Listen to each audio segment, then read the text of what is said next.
This is your ultimate stop for everything sports. The Golden State Media Concepts Sports Podcast. Should I say more? From the NFL, MLB, the NBA to MMA, it's all in here. The Golden State Media Concepts Sports Podcast. Listen now.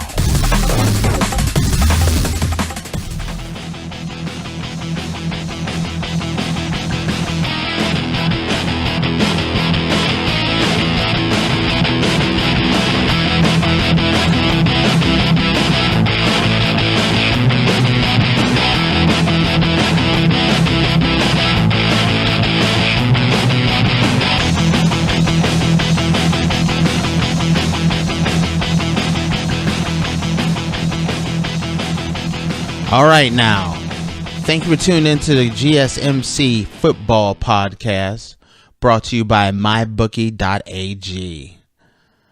I'm your host, Tate, and we got a lot to talk about. It is finally here, the start of the NFL season, and tomorrow starts the first game. It's kind of weird having the first game of the year, start on a Thursday. I don't know why. I'm just not a big fan of Thursday night games. I wish that they would go back to Sundays and Mondays. I'm just not into them, even the first game of the year, but I will be watching. The first game of the year is New England versus Kansas City. You have Brady versus not Aaron Rodgers, but Alex Smith. Not really the Brady Peyton Manning rivalry, but you say it. A lot of people would think no, like Alex Smith versus Tom Brady isn't really a rivalry. But if you go back and look, Kansas City is the one team, other than the Giants in the Super Bowl, the one team that gives the Patriots a fit. I mean, they really do. That's why this game is going to be so intriguing. For some reason, Kansas City and Andy Reid knows how to control Gronk, control Brady, and negate all the things that Bill Belichick does so well. A lot of people are looking at the Patriots and they're saying this could be another undefeated regular season run, or this could be the team that actually goes undefeated, wins and all the way through the playoffs and go undefeated. The one thing I'll tell you though is that could be true because it's a loaded team, but they have to get past Kansas City. Kansas City is a legitimate playoff contender. Kansas City is a legitimate Super Bowl contender. In my opinion, they could be the team that's the biggest threat to the New England Patriots for their conquest of the AFC. I really do look at them as the toughest out for New England. So I'm really excited about this game because I really want to see how things go. Kind of how it breaks down, how they're going to handle, how the Patriots going to handle not having Julian Edelman. Is Danny Amendola going to be the new insert in here? I'm also very curious about how, if Kansas City, the thing with Kansas City that makes them so strong is the running game. In order for them to win, they're going to have to run the ball. And they're going to have to run the ball a lot, often, and effective. And this is Hunt out of Toledo. It's going to be his first game, and he's going to have to carry the load against New England. That's a tall order. Especially coming from a place where he's been playing at Toledo, a very small market, to now he's in the NFL and he's his first game. He's going to New England. He's looking at Gronk and Brady and that defense, and he has to carry the ball a lot. This will definitely tell you if he has what it takes to be a successful running back. But one of the things when I look at Kansas City, the one thing that they do well, it doesn't matter who it is. They get behind that offensive line and the Andy Reid running scheme, and they always do well. And I think Hunt's going to do well this week as well. Now, prediction-wise, I think it's going to be a close game. I think it is anybody's game. I'm not sure who's going to win. I'm leaning toward the Patriots at winning this one. But would I be shocked if Kansas City won? No, I wouldn't, because I think they have New England's number. And every year, every time they play, it's like Andy Reid knows how to beat Bill Belichick. And I think this could be, I wouldn't be shocked if it happened again. So that's my take on the first game. Later on this week, we'll be talking about other games, but not at this episode. We're gonna switch up a little bit when we come back. We're gonna take a quick little break, and when we come back, we're gonna talk a little bit about Ezekiel Elliot and what's going on in that crazy situation there. Stay tuned, and we'll be back. You know, ever since I started hosting this podcast, people have come to me for advice. Hey, who are you taking this week in the big game? Are you taking the Patriots or the Steelers? Or Chicago or Detroit? Or who do you have in the big fight? Well, let me tell you this. Before I tell them who I have in the game this week or the fight this weekend, I tell them that it's just as important as where you're betting as who you're betting on. And I always use mybookie.ag. Mybookie.ag has been around for years.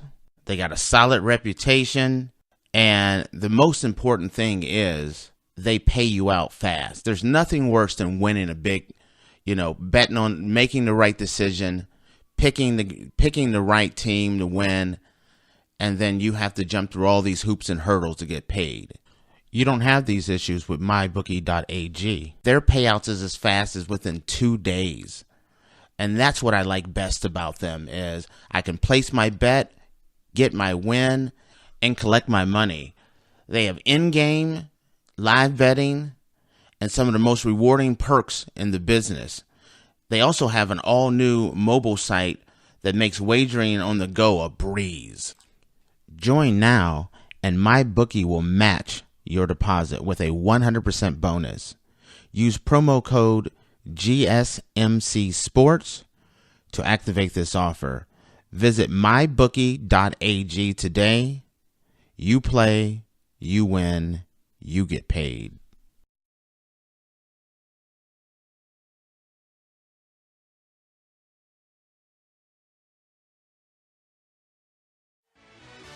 Are you looking for help for your fantasy football team? Check out the GSMC Fantasy Football Podcast. Get today's best advice on who to start, who to sit, even who you should draft. From sleeper picks to red-hot lineups, they got it all covered for you. That's gsmcpodcast.com/fantasy-football-podcast. We'll cover traditional leagues, dynasty, PPR, even IDP leagues. When you need fantasy help, there's just one show to hit up. Don't forget to like them on Facebook and follow them on Twitter. Visit gsmcpodcast.com for more info.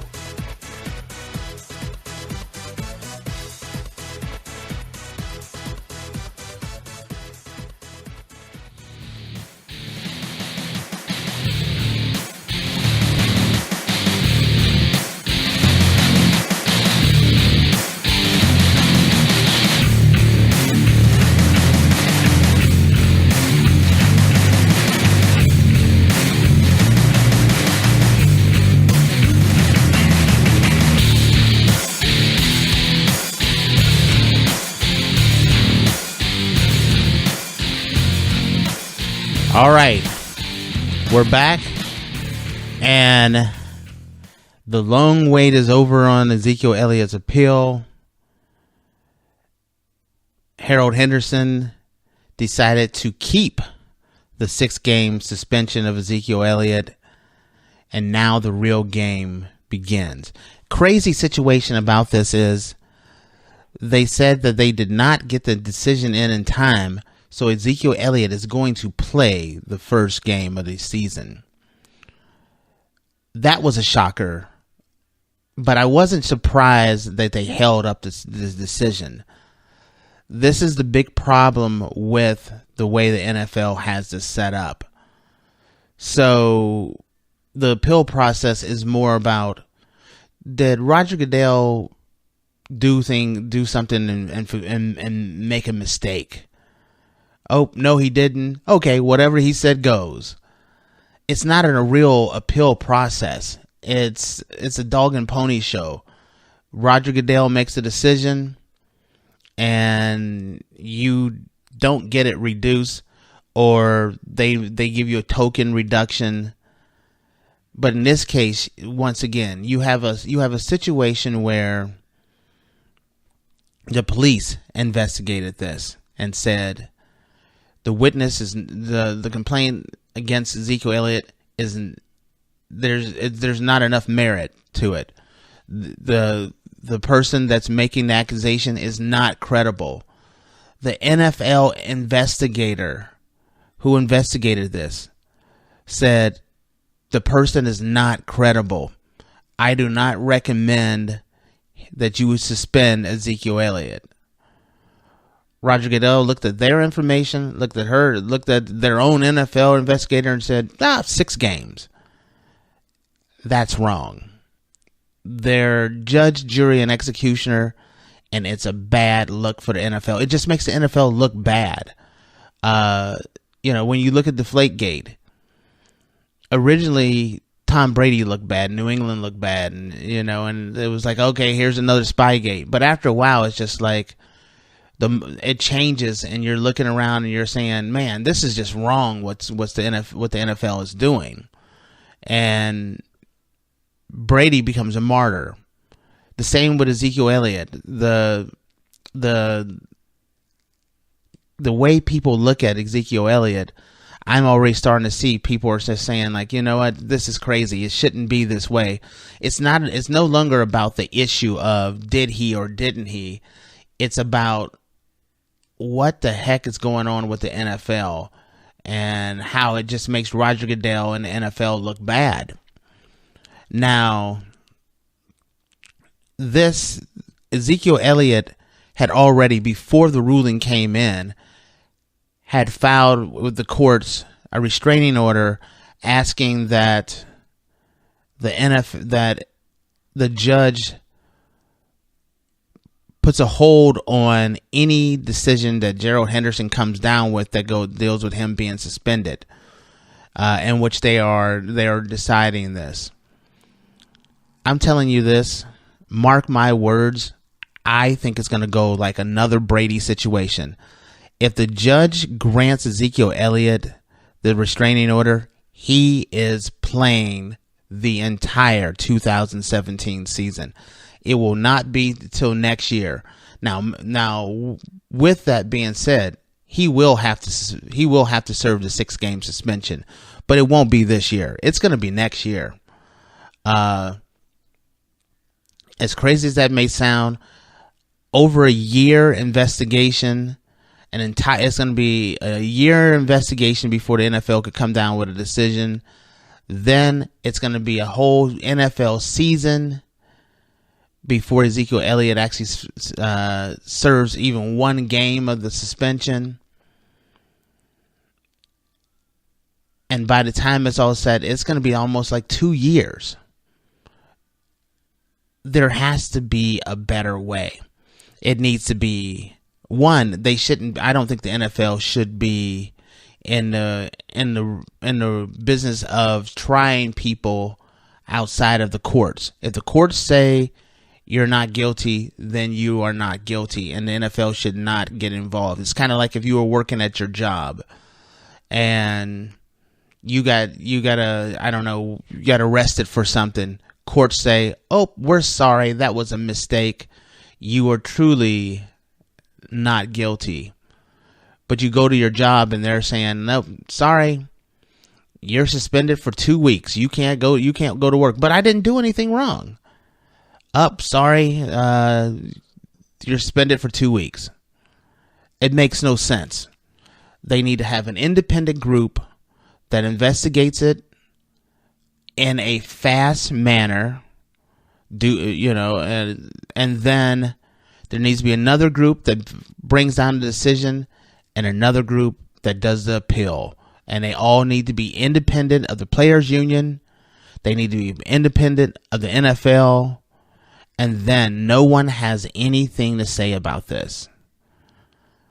That's my take on what I think is going on with Ezekiel Elliot. Now, the next thing we're going to talk about is Colin Kaepernick. And I know everyone is sick of hearing about Kaepernick. But an interesting story came out with Ray Lewis. Ray Lewis was being interviewed, and he told a story about how the Ravens had brought him in, and they were working with him. The president was working with him, and they wanted to have Kaepernick come in. They wanted to meet with the president, meet with the Ravens, make sure that Kaepernick wanted to play. That's what his priority was, and then they were going to sign him. And then a little thing happened. They look on her social media, and his wife, girlfriend, I'm not sure if he's married. I think his wife. I'm not sure on the relationship. Is his wife or girlfriend? No, it was his wife. Had made a post about the president of the Ravens as a slave master and Ray Lewis as the house slave. Now, the same Ray Lewis who was trying to get him in to be hired by the Ravens, and the same general manager, the only general manager that's actually considering bringing in Colin Kaepernick, and she's going to call him the owner a slave, and Ray Lewis the house slave. Take it from me. I'm a business owner. And so I do more than just this podcast.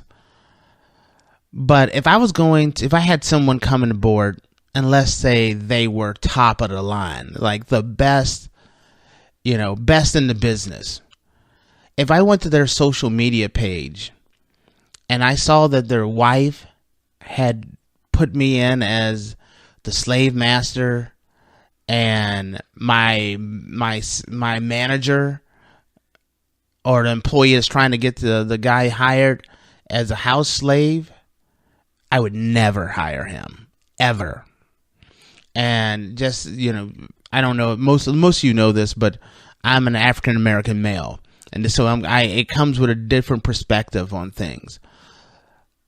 But when you're out of line, you're out of line. There's been so many things about Kaepernick that has been out of line that I just don't like. I approve of the protests. That's part of being an American. It's freedom of speech. It's not a slap against the troops.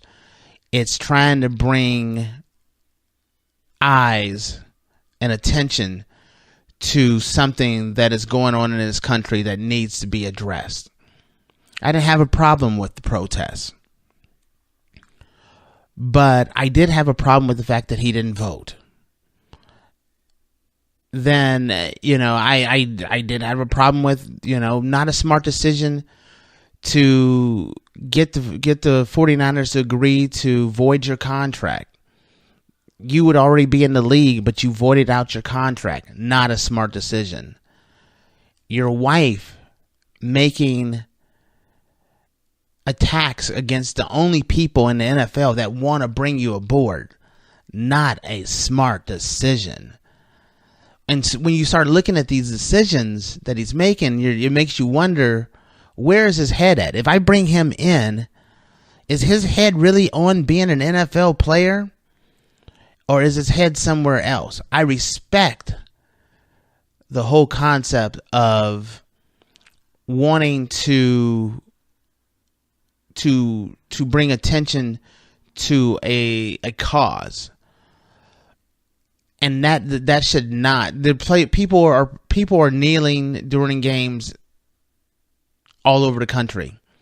That's not the issue. It's some of his decisions that he makes that make you scratch your head and wonder, is this the guy that is he looking for more attention, or the people around him, or is he making smart decisions? He doesn't bring enough to the table for me to be worried about bringing somebody else, bringing a guy in like that. I'm now at after hearing the Ray Lewis story, I am at the point where it's like, no, if I was an NFL owner, I wouldn't bring him in. Even if I had a situation where I lost my starting quarterback, I still would not bring him in. That's my take. That concludes this week's episode of the GSMC Football Podcast. This is just a short episode because we wanted to talk about that New England Kansas City game. Our next episode, we'll dive in a little bit more and a lot more detail about this upcoming week 1's games. And with that, to all, a good night. You've been listening to the Golden State Media Concepts Sports Podcast, part of the Golden State Media Concepts Podcast Network. You can find this show and others like it at www.gsmcpodcast.com. Download our podcast on iTunes, Stitcher, SoundCloud, and Google Play. Just type in GSMC to find all the shows from the Golden State Media Concepts Podcast Network, from movies to music, from sports to entertainment, and even weird news. You can also follow us on Twitter and on Facebook. Thank you, and we hope you have enjoyed today's program.